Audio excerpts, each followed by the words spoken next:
Hello दोस्तों, हमारे इस यूट्यूब चैनल में आपका बहुत-बहुत स्वागत है। दोस्तों, अगर आप भी Bihar state power holding company limited में तकनीशियन ग्रेड 3 परीक्षा की तैयारी कर रहे हैं फ्रेंड्स, तो यह वीडियो आपके लिए बहुत ही उपयोगी होने वाली है। फ्रेंड्स, टोटल इलेक्ट्रीशियन थ्योरी में 18 चैप्टर, सभी का हम बारी-बारी से एमसीक्यू ला रहे हैं ताकि एग्जाम में सारे प्रश्न आपसे कवर हो जाएँ। तो फ्रेंड्स, चलिए इसकी देर न करते हुए इसकी शुरुआत करते हैं। जो भी चैनल पर नए होंगे, चैनल को सब्सक्राइब करके बेल आइकन को ऑन कर दीजिएगा। और नीचे फ्रेंड्स जो है टेलीग्राम का लिंक दिया गया है, उससे ज़रूर जुड़ें। इसका टिक लगा हुआ पीडीएफ आपको क्वेश्चन वहाँ से मिल जाएगा। तो फ्रेंड्स, आज का जो चैप्टर है वो क्या है? तो फ्रेंड्स, जैसे होता है 14th चैप्टर देखेंगे, तुल्यकालिक मोटर, जिसको हम लोग सिंक्रोनाइज मोटर भी कहते हैं। ये पार्ट 1 है, इसका पार्ट 2 भी आएगा। क्वेश्चनों की संख्या थोड़ा ज़्यादा होने के कारण। तो फ्रेंड्स, चलिए समझते हैं और जानते हैं क्या है। तो सबसे पहला क्वेश्चन फ्रेंड्स जो है तुल्यकालिक मोटर का, देखते हैं क्या है। पहला प्रश्न क्या है? निम्नलिखित में से कौन सी मोटर प्रेरण मोटर के समान होती है? तो फ्रेंड्स, आप देख सकते हैं, जब कह रहा है कौन सी मोटर जो है प्रेरण मोटर के समान होती है, तो इसका करेक्ट आंसर क्या, ऑप्शन ए देख रहे हैं क्या है, असिंक्रोनस मोटर। तो याद रखेंगे फ्रेंड्स। अगला प्रश्न क्या है, 2 नंबर, कौन सी मोटर स्वतः प्रारंभ नहीं होती है? कौन सी ऐसी मोटर जो स्वतः प्रारंभ नहीं होती है? तो फ्रेंड्स, क्या हो जाएगा, करेक्ट आंसर आप देख सकते हैं, ऑप्शन बी हो जाएगा, तुल्यकालिक मोटर। तो याद रखेंगे फ्रेंड्स। अगला प्रश्न देखते हैं, 3 नंबर क्या है, गैर समुन्नत ध्रुवों का उपयोग सामान्यतः किस पर किया जाता है? तो फ्रेंड्स, गैर समुन्नत ध्रुवों का उपयोग सामान्यतः किस पर किया जाता है? इसका करेक्ट आंसर ऑप्शन बी क्या दिया है, केवल उच्च गति वाले प्राइम मूवर्स पर।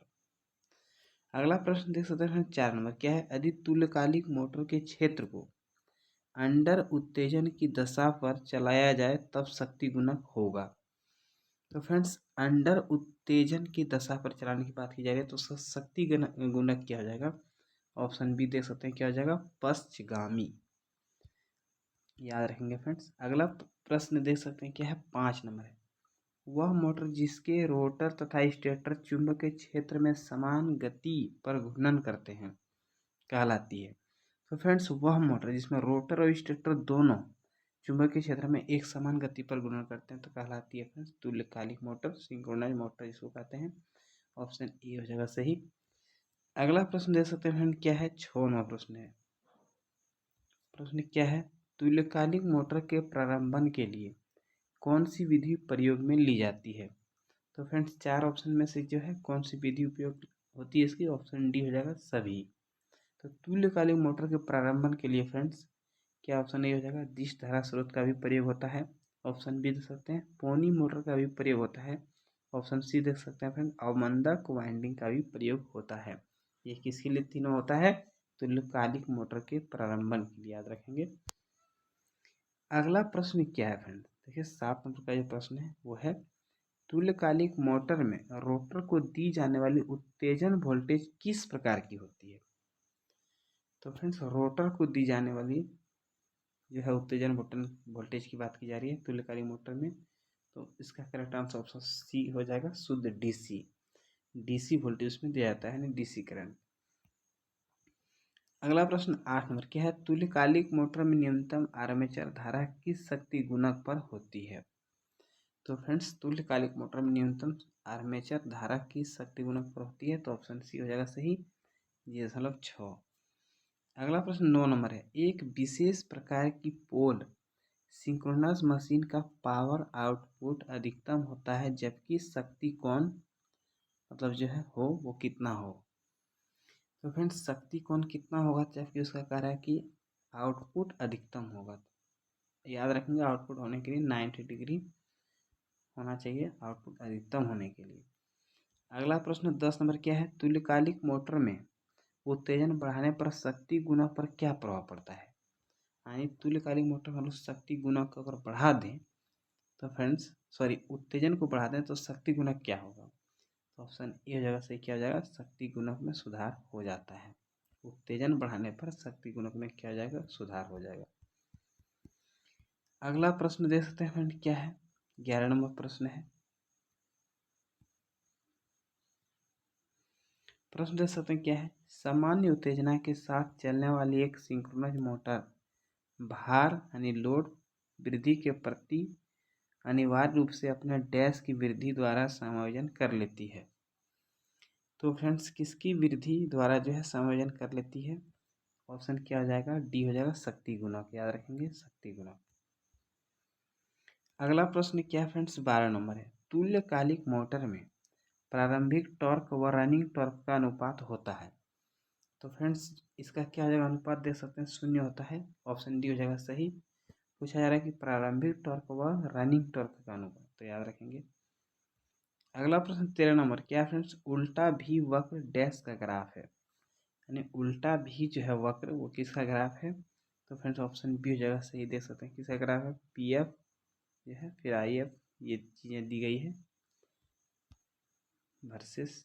अगला प्रश्न क्या है फ्रेंड? 14 नंबर है, यदि स्टेटर एमएमएफ घूर्णक फ्लक्स की तरह ही समान गति में घूमता है तो स्टेटर एमएमएफ और घूर्णक फ्लक्स के बीच की सापेक्ष गति क्या होगी? तो फ्रेंड इसका करेक्ट आंसर क्या हो जाएगा? तो इसका correct answer friend option D हो जाएगा, याद रखेंगे। अगला प्रश्न देख सकते हैं क्या फ्रेंड्स? 15 नंबर प्रश्न है, उस अधिकतम टॉर्क को क्या कहा जाता है जो एक तुल्यकालिक मोटर स्थिर अवस्था में रेटेड वोल्टेज और आवृत्ति पर रोटर की किसी भी कोणीय स्थिति में विकसित होता है? तो फ्रेंड्स कह रहा है कि उस अधिकतम टॉर्क को क्या कहा जाता है? तो इसका करेक्ट आंसर क्या हो जाएगा फ्रेंड्स? लॉक्ड रोटर टॉर्क, याद रखेंगे। अगला प्रश्न देख सकते हैं फ्रेंड क्या है? 16 नंबर प्रश्न है, तुल्यकालिक मोटर को चलाया जा सकता है। तो फ्रेंड्स किस पर जो है चला जा सकता है? इसका ऑप्शन डी हो जाएगा सही, उपरोक्त सभी पर। तो तुल्यकालिक मोटर देख सकते हैं केवल पश्चगामी शक्ति गुणक पर भी चलाया जा सकता है, केवल अग्रगामी पर भी जो है चलाया जा सकता है, केवल इकाई शक्ति गुणक पर भी। तो ये चीज़ें याद रखेंगे। अगला प्रश्न क्या है फ्रेंड? 17 नंबर है, तुल्यकालिक मोटर में अधिकतम उत्पन्न पावर निर्भर करती है। तो फ्रेंड्स किस पर निर्भर करेगी? ऑप्शन देख सकते हैं डी हो जाएगा सही आंसर, रोटर उत्तेजन, सप्लाई वोल्टेज तथा कंपलिंग एंगल के अधिकतम मान पर। तो याद रखेंगे। अगला प्रश्न क्या है? 18 नंबर प्रश्न है, यदि एक तुल्यकालिक मोटर को सप्लाई देते समय इसकी क्षेत्र वाइंडिंग को शॉर्ट कर दिया जाए तब यह, यानी क्षेत्र वाइंडिंग को शॉर्ट सर्किट कर दिया जाए फिर तब किस प्रकार होगा?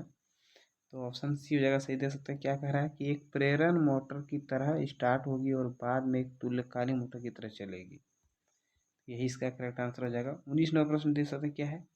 तुल्यकालिक मोटर में अवमंदन वाइंडिंग की सामान्यतः उपयोग किया जाता है।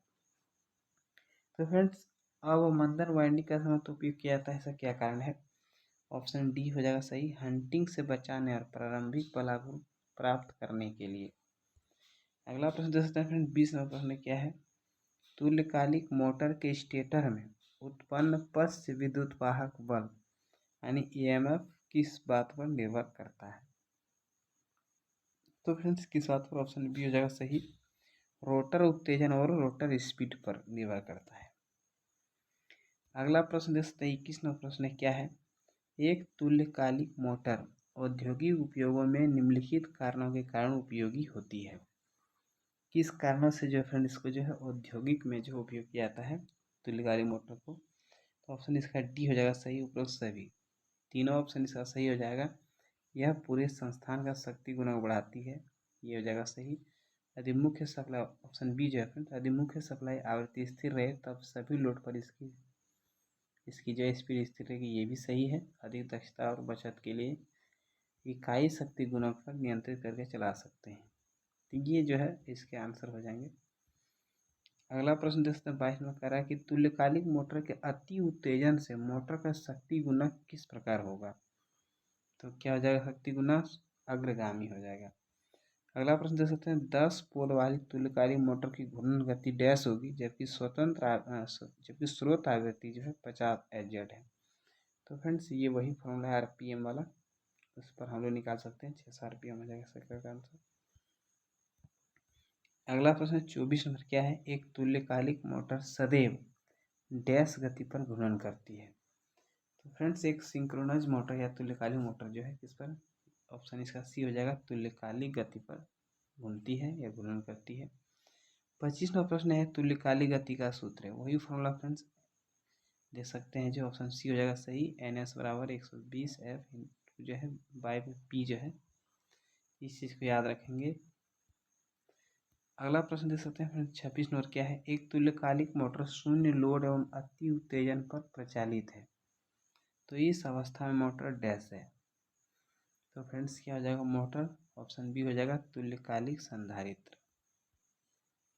अगला प्रश्न देख सकते हैं क्या 27 नंबर है, तुल्यकालिक मोटर में आर्मेचर धारा उत्तेजन के किस मान पर अधिकतम होती है। तो फ्रेंड्स आर्मेचर धारा उत्तेजन के किस मान पर पूछा जा रहा है, इसका ऑप्शन सी हो जाएगा सही, ए और बी दोनों पर, यानी निम्न उत्तेजन पर और उच्च उत्तेजन पर। अगला प्रश्न 28 नंबर है, क्या फ्रेंड देख सकते हैं तुल्यकालिक मोटर जब स्टार्ट की जाती है तो फील्ड वाइंडिंग प्रारंभ में क्या होती है, यानी प्रारंभ में जो भी होती है वो पूछी जा रही है। तो ऑप्शन ए जगह सही क्या होती है, लघु परिपथ हो जाती है, ऑप्शन ए जगह सही। अगला प्रश्न देख सकते हैं 29वां प्रश्न क्या है, प्रश्न है तुल्यकालिक मोटर का भी वक्र निम्न के मध्य संबंध बताता है, यानी तुल्यकालिक मोटर का भी वक्र जो है किसी भी संबंध दर्शाता है, तो ऑप्शन बी हो जाएगा सही, फील्ड करंट व आर्मेचर धारा। अगला प्रश्न देख सकते हैं 30 नंबर है, निम्नलिखित में से कौन सा मोटर अग्र शक्ति गुणक पर प्रचालित किया जा सकता है। तो फ्रेंड्स प्रचालित किया जा सकता है तो ऑप्शन इसका डी हो जाएगा सही, तुल्यकालिक मोटर देख सकते हैं। अगला प्रश्न क्या है 31 नंबर है, तुल्यकालिक मशीन के स्टेटर कोर को लेमिनेट किया जाता है ताकि कम हो सके, यानी फ्रेंड्स कहा है कि तुल्यकालिक मशीन के स्टेटर कोर को क्यों लेमिनेट किया जाता है, क्या चीज़ करने के लिए। तो ऑप्शन ए हो जाएगा सही फ्रेंड, क्या हो जाएगा ईडी धारा हानि को घटाने के लिए, यानी हानि को रोकने के लिए कह सकते हैं, कम करने के लिए। अगला प्रश्न क्या हो जाएगा 32 नंबर है, नो लोड की स्थिति में तथा अति उत्तेजकता से चालित समकालिक मोटर की आर्मेचर धारा यानी आई का मान क्या हो जाएगा, आई ए का। तो फ्रेंड्स इसका ऑप्शन डी देख सकते हैं, अनुप्रयुक्त वोल्टता के आगे है, यही इसका करेक्ट आंसर हो जाएगा। अगला प्रश्न देख सकते हैं 33 नंबर क्या है, तुल्यकालिक मोटर स्वयं प्रारंभ नहीं होती क्योंकि, क्या कारण है जो स्वयं प्रारंभ नहीं होती है तुल्यकालिक मोटर। ऑप्शन इसका डी रहेगा सही, घूर्णन पर अर्ध चक्र के बाद तात्क्षणिक बल आघूर्ण की दिशा प्रतिलोमित हो जाती है, जो कि इसका करेक्ट आंसर हो जाएगा। अगला प्रश्न देख सकते हैं 34 नंबर क्या है, समकालिक गति और मोटर की रोटर गति के अंतर को कहते हैं। समकालिक गति और मोटर की जो है रोटर की गति के अंतर को क्या कहते हैं, स्लिप, याद रखेंगे, ऑप्शन बी हो जाएगा सही। 35वां प्रश्न क्या है, दो ध्रुव 50 Hz यानी हर्ट्ज तुल्यकालिक यंत्र की गति है, यानी आरपीएम वाला फॉर्मूला जो हमने बताया फ्रेंड, उस पर ये इसका आंसर हो जाएगा 3000। 36वां प्रश्न क्या है, सिंक्रोनस मोटर में टॉर्क कोण का अधिकतम मान डैश डिग्री इलेक्ट्रिकल होता है। तो फ्रेंड्स टॉर्क कोण का अधिकतम मान या शक्ति गुना का अधिकतम मान क्या हो जाएगा, ऑप्शन बी हो जाएगा 90 डिग्री, याद रखेंगे। अगला प्रश्न क्या है 37 नंबर है, तुल्यकालिक मोटर के द्वारा आर्मेचर धारा अधिक मात्रा में ली जाएगी जब, यानी फ्रेंड्स सिंक्रोनस मोटर के द्वारा जो है आर्मेचर धारा अधिकतर मात्रा लिया जाता है, कब लिया जाता है, इसका करेक्ट सी हो जाएगा आंसर, ए और बी दोनों हो जाएगा। केवल कम उत्तेजन होगा, केवल अधिक उत्तेजन होगा, उस समय जो है धारा अधिक ली जाती है। अगला प्रश्न क्या जाएगा 38 नंबर है, तुल्यकालिक गति होती है, तो तुल्यकालिक गति क्या होती है फ्रेंड, स्थिर होती है, ऑप्शन ए हो जाएगा सही। अगला प्रश्न देख सकते हैं 39 नंबर क्या है, तुल्यकालिक मोटर की संरचना किसके समान होती है। तो ऑप्शन बी हो जाएगा सही, प्रत्यावर्तक के समान। अगला प्रश्न देख सकते हैं फ्रेंड क्या है 40वां प्रश्न है, तुल्यकालिक मोटर में स्थिर भाग को कहते हैं, तो क्या कहते हैं, स्थिर भाग को स्टेटर कहते हैं। 41वां प्रश्न है, किस मोटर की गति को नियंत्रित नहीं किया जा सकता है। तो फ्रेंड्स याद रखेंगे तुल्यकालिक मोटर गति को हम नियंत्रित नहीं कर सकते हैं।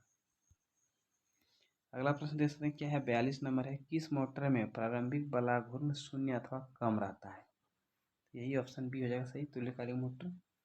43वां प्रश्न क्या है, तुल्यकालिक मोटर का रोटर किस प्रकार का होता है।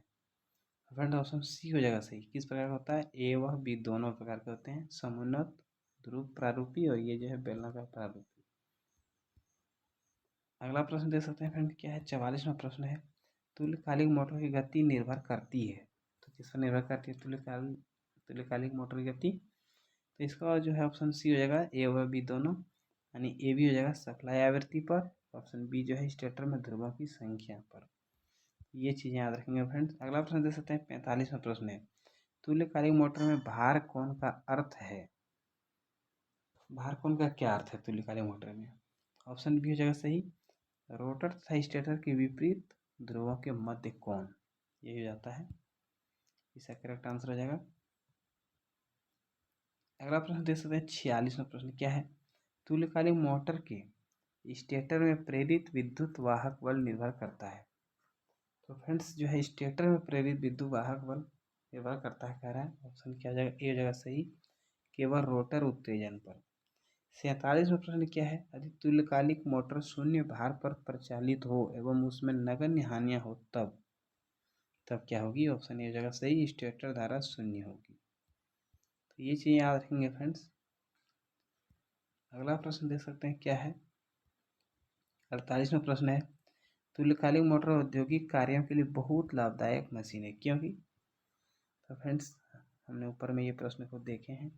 ऑप्शन डी हो जाएगा सही, उपरोक्त सभी क्या हो जाएगा, यह संपूर्ण प्रतिस्थापन का शक्ति गुणक सुधारती है। ऑप्शन बी हो जाएगा, यह सप्लाई आवृत्ति स्थिर हो, यदि सप्लाई आवृत्ति स्थिर हो तब मोटर सभी भार पर स्थिर गति से चलती है।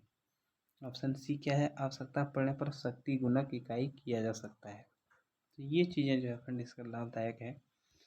अगला प्रश्न क्या है, 49 नंबर है, एक कम उत्तेजित तुल्यकालिक मोटर का शक्ति गुणक क्या होगा? तो कम जब उत्तेजित होगा फ्रेंड्स, ऑप्शन हो जाएगा ये सही, पश्चगामी होगा, अधिक उत्तेजित में अग्रगामी। अगला प्रश्न देखते हैं फ्रेंड्स क्या है, अगला प्रश्न देख सकते हैं 15 नंबर प्रश्न है इसका, 50 नंबर प्रश्न है, तुल्यकालिक मोटर के उत्तेजन परिवर्तन से परिवर्तित होने वाली राशियां हैं।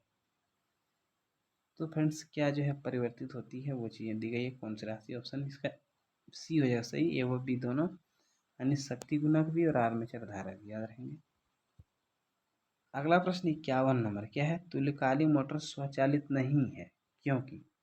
वही जो है फ्रेंड्स सिंक्रोनस मोटर स्वतः नहीं चलती, इसका क्या कारण है? ऑप्शन सी हो जाएगा, बलाघूर्ण की दिशा प्रत्येक अर्धचक्र के बाद बदल जाती है, इसी कारण से। अगला प्रश्न है 52 नंबर क्या है, तुल्यकालिक मोटर की गति क्या होती है? तुल्यकालिक मोटर की गति तो सदैव स्थिर होती है, ऑप्शन सी हो जाएगा सही।